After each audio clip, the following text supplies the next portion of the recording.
The courtroom smelled faintly of paper and disinfectant, a clean place for dirty stories. I took my seat at the narrow table alone.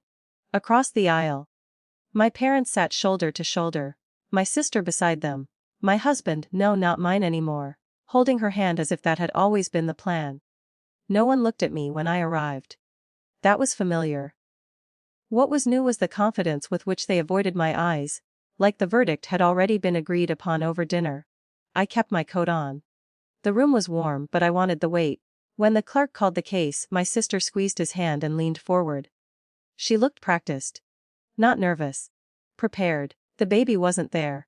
That felt deliberate too, less about a child, more about leverage. The request was stated plainly: child support. From me, my mother spoke first. Voice steady, rehearsed. She was married to him at the time of conception. She said as if biology were a technicality that could be ironed flat. She benefited from the marriage. It's only fair she contributes. Fair. The word landed and stayed. My sister didn't look at me when she spoke. Pay up or step aside. She said softly, like she was offering me a choice. We're trying to move forward. I felt something old rise in me, the instinct to explain. To list the ways I had been loyal, generous, patient. The reflex to perform reasonableness so I wouldn't be labeled difficult. I pressed it down. I had learned, slowly and painfully, that explaining to people who need you to be wrong only makes you smaller. The judge asked if I had counsel. I said no. My voice sounded steady. That surprised me. My husband cleared his throat once, like he might speak. He didn't. The facts as they presented them formed a neat shape.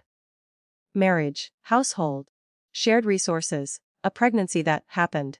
My role was implied, not examined. It was efficient. It was cruel in the way efficiency often is. When it was my turn, I stood. I smiled briefly. Not at them, at the judge. It wasn't defiance. It was acknowledgement. I was ready to be understood by someone who didn't need me to be silent. I'll be brief, I said. And factual. My sister shifted. My mother frowned just a little. I separated from my husband 14 months before the child was conceived. I continued. I filed for legal separation 6 weeks after discovering his affair with my sister. I moved out the same day. I didn't look at them. I didn't need to. I have documentation of the separation, I said and handed the clerk a folder. Lease agreements, utility transfers, a notarized statement of non-cohabitation, bank records showing separate finances from that date forward. The room had gone very quiet. Not the anticipatory quiet from before, the listening kind. My parents were informed at the time, I added. They advised me not to pursue divorce immediately. For the sake of the family. I agreed. That decision did not re-establish marital relations. My father made a small sound, half protest, half plea. I also have written correspondence, I said, from both parties acknowledging the end of the marriage prior to conception. I paused, including a message from my sister confirming the timeline. Her head snapped up then.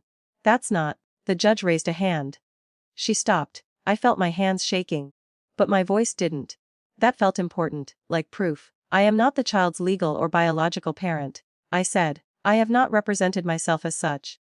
I have not shared a household, finances, or decision-making with either party since the separation. The request before the court misrepresents both law and fact. The judge leafed through the documents. Slowly. Thoroughly. The sound of paper turning felt louder than shouting. After a moment, he looked up, not at me, but at them. Why? He asked. Was this information not disclosed in your filing? My sister spoke too quickly. Because she benefited from the marriage. She has assets, we thought. Thought. The judge repeated, evenly, or hoped. My mother stood without being asked. We're just trying to protect the child. The judge's gaze didn't soften. Then file accurately. My husband finally spoke.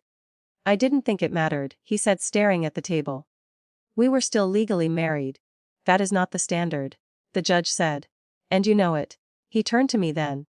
Based on the documentation provided and the failure to disclose material facts by the petitioners, the request for child support from this respondent is denied.